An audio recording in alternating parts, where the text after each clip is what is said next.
In this video, I'm going to be going through some photography tips and how to really improve your photography game when it comes to take some decent pictures of your models. Let's jump into it.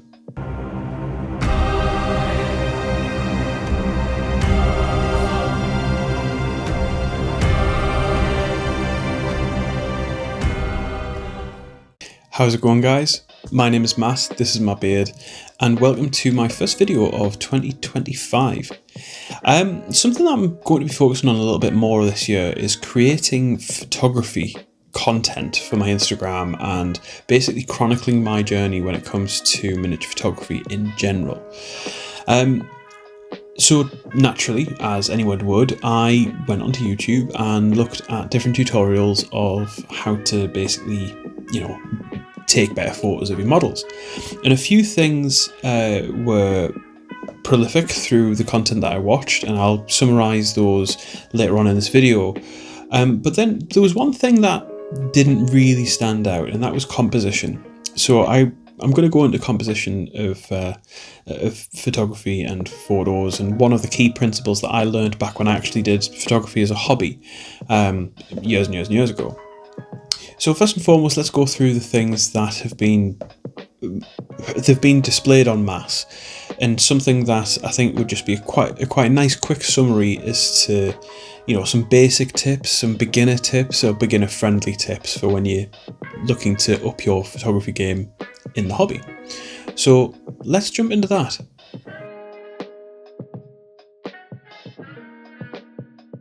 So my first beginner tip is going to be backgrounds. Now, backgrounds are really simple to do. When I started doing sort of Instagram stuff for my models, I would often just have the model in the holder or whatever, or even in my hand, and I would just take the photo in front of my painting space, and that was that. But one of the things that I realised, and I think a lot of us realise, is that doesn't really look professional. It doesn't look up to scratch, shall we say. It can look a little bit messy, especially considering how cluttered backgrounds can be. So one of the things that I and a lot of other creators have found, and something that you've probably seen yourself a multitude of times, is a really simple background. Now, you don't need to go out there and buy hundreds of pounds of photography equipment to do this. I myself bought a roll of 2 A1 sheets of black paper and some fold over clips or bulldog clips. I know them as bulldog clips, but apparently nobody else does. That's weird. And I clipped a sheet of A1 paper to the back of my paint rack, thus creating what you're seeing on screen now. And it's a really simple rollover photography studio-esque backdrop. It's got that nice little curve at the back, meaning that it kind of gives the illusion of infinity. So therefore, the primary focus of the photo is going to be the model. No clutter, nothing in the way. It is purely and simply the model you've painted. So the first tip, get yourself some paper. I picked this up from W.H. Smith's, which is a stationery and pens and all that sort of stuff and magazine supply shop in the UK. You can go to any arts and crafts store, pick up a couple of rolls of paper, dead cheap, not a problem whatsoever. There you go. Tip number 1, get yourself some paper.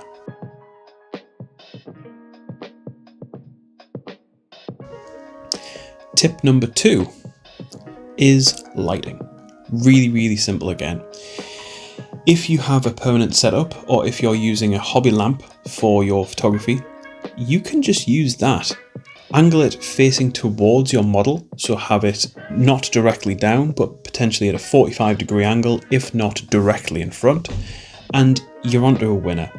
Your hobby lamp usually is a cool white light, and that's the kind of lighting that you want to focus on for this kind of stuff. You don't want to go down the orange light route. It bathes the model in orange light, or sort of a yellowy tone, and that kind of offsets the colours that you've applied to that model, giving this, it just doesn't help with detail, and it doesn't help the eye pick up detail, and then the orange or the amber tones become the dominant focus of the picture that you've taken.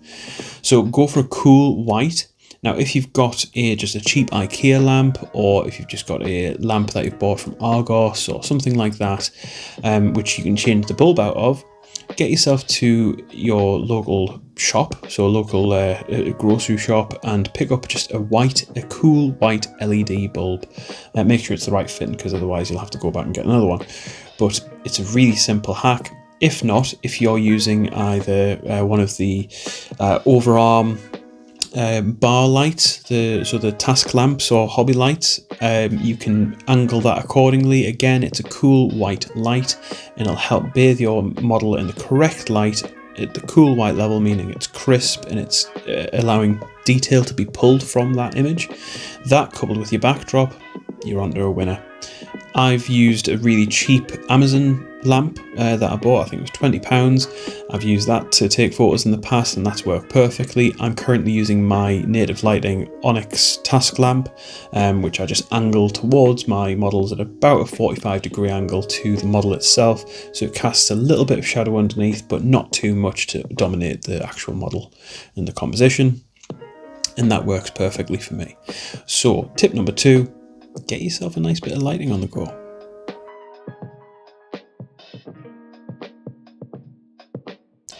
Tip number 3, where are you posting these? I'm personally doing this on Instagram, and Instagram has its own built-in edit feature. Now, if you have access to Photoshop and that sort of thing, then feel free to do what you know and edit your photos accordingly. However, what I've found for the most dynamic photos and for the most authentic photos is a little bit of editing goes a long way. Now, the way I personally have started editing my photos is I adjust the brightness. So I'm only using the Instagram edit feature. I'm not using any, special editing suite or anything like that. I'm exclusively using the Instagram stuff, just for the here and now, because I'm currently using my phone to film all of this sort of thing and to do all my edits and all that as well. Now, I adjust 3 settings on my photos. The first one is brightness. I tone down my brightness slightly just to give a little bit of a darker sort of feel to the photo itself. That's because of my own personal aesthetic. I then boost the shadows slightly as well, again giving that model that more 3D and detailed look. And then finally I apply a vignette, which is the black border, or the black sort of diffused border going in, again drawing the eye to the center of the image, or the focal point of the image, which obviously is the model. So tip number 3, where are you posting them? Simple. Edit accordingly.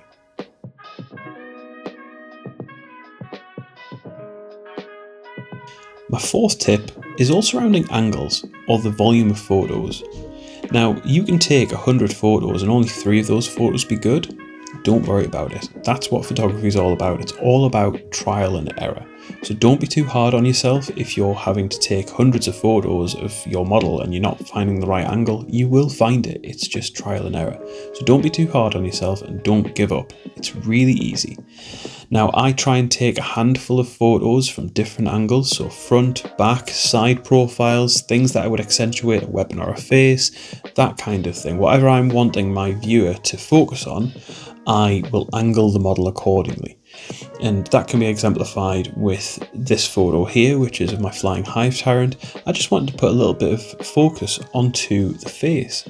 And as you can see, it's worked out quite nicely because everything points in and angles in towards the face of the hive tyrant. So point number 4, just explore, have a bit of fun. Have a bit of fun with your angles and see what you can come up with. Again, it's a bit of fun.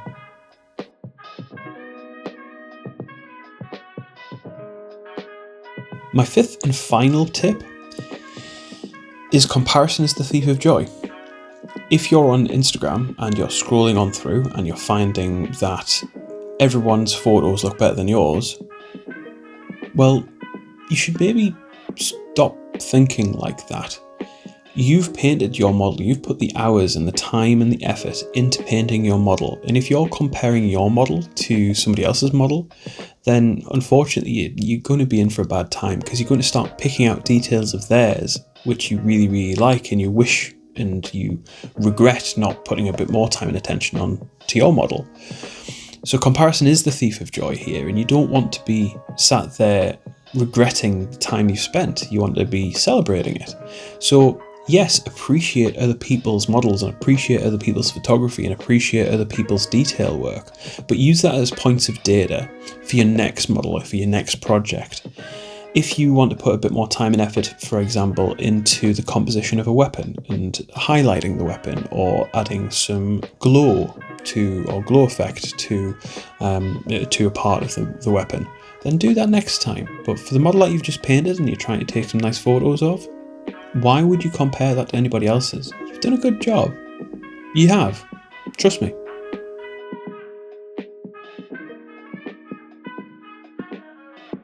We now come on to my perspective. The past 5 points, they've been really well reported through pretty much everyone who you probably already watch on YouTube surrounding miniatures and painting and photography and all that sort of stuff. But I don't really see many people mentioning or discussing composition, because composition is that's half the problem. Or half the battle. If you're not composing your images correctly, then they're not going to look nearly as good as they could do just with small adjustments. Now, for a little bit of context on me, outside of the miniature hobby and outside of painting, since I was maybe 15, 16, I have had quite an active interest in photography. Predominantly nature and predominantly landscape photography. I do love going out for walks and whatnot and taking some really cool and quirky shots of just, lakes or leaves or frog spawn or whatever, or even the wider shots of the sights that I see. I love it. I've loved it for ages, and it's just a really, really fun thing for me to do. It's a creative outlet. And one of the concepts that is quite well regarded and quite well known within photography is the rule of thirds. And the rule of thirds it's a really simple guideline for composing your photos. So imagine if you're composing a shot and you're creating a 3x3 grid on the frame. So for example, in this instance, you've got 2 horizontal lines and you've got 2 vertical lines. Okay, so if you're looking at me right now, my face is bang smack in the middle of that grid. Okay, and then you've got 3 boxes down here, 3 boxes down here, a box above my head, and a box where my chest is. Now, the idea is when you're composing your rule of thirds grid, you want to be using either the vertical lines or the horizontal lines, and you want to be using those to position elements of your model. So for example, having a weapon or a face on one of the intersections, or actually on the line. So even so, you're positioning your model itself slightly off center, because that's creating this more focused or more artistic view of your image. So a good example would be position your miniature slightly off center, so off center of one of the vertical lines, and you're allowing the negative space surrounding that model to help emphasize the details of the model itself. Because if you're using that grid, and if you're positioning your model sort of slightly off center along one of the vertical lines, you've got quite a substantial amount of negative space on one side and a small amount of negative space on the other, whilst also having negative space on top, meaning that the eye is therefore drawn to the focal point, which is your model. And that's really important, because if you're bringing in your lighting, if you bring in your dynamic background and that sort of thing, you're effectively drawing the eye to that focal point, giving no distraction to your viewer, and that's really important. So using the rule of thirds does help for more engaging and more professional looking photos.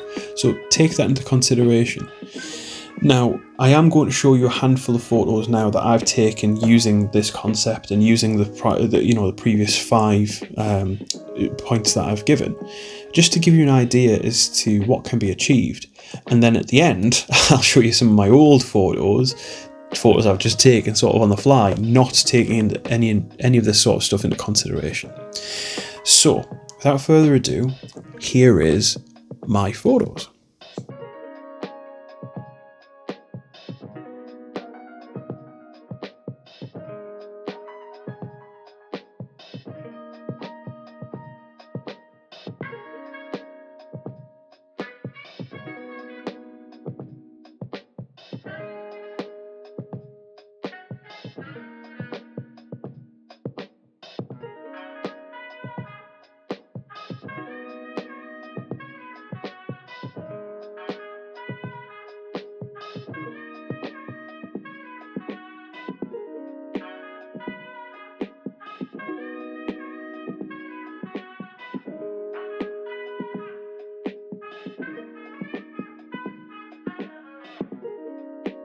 Well, thank you very much for watching. I do want to do a little bit of a shout out to Danny from Macromunda.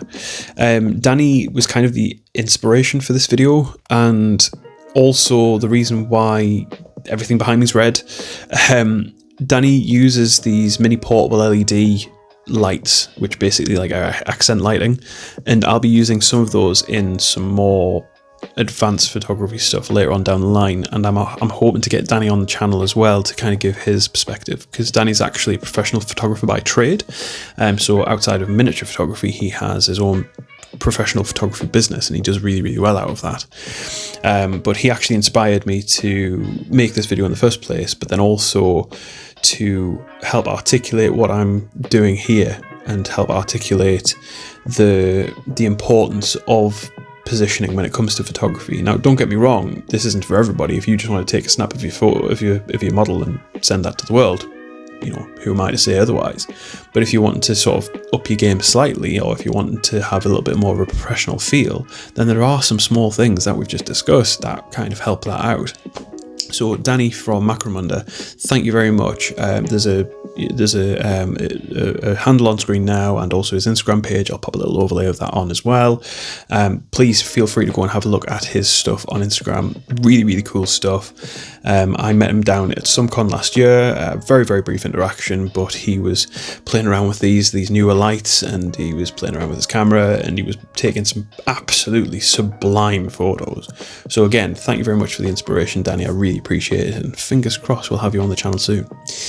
So that's it from me for this week's video. If you're new around here and you haven't done so already, please feel free to subscribe. It would really help me grow the channel. If you like the video and you like the tips that you saw, and also are looking to apply the rule of thirds to your miniature photography, drop me a like, because yeah, it would be nice to see some traction on that side of things too. I am on Instagram, and this month I'm going to be trying to post a set of photos every single day using these rules and using these guidelines to basically just exemplify some of my older painted models. I painted 159 models last year, so it's pretty cool to take some decent photos of them. And now that I've got all the stuff in motion, like the big, you know, A1 piece of paper, that's my backdrop, it'll be pretty decent to take some professional looking photos and share them with the world. So there's going to be a link to my Instagram in the description. Just follow the link tree and follow me on there. I've got a Facebook page now, so feel free to follow me there too. And outside of that, I've been Matt, this has been my beard, and I hope you've enjoyed the video. Catch you guys later.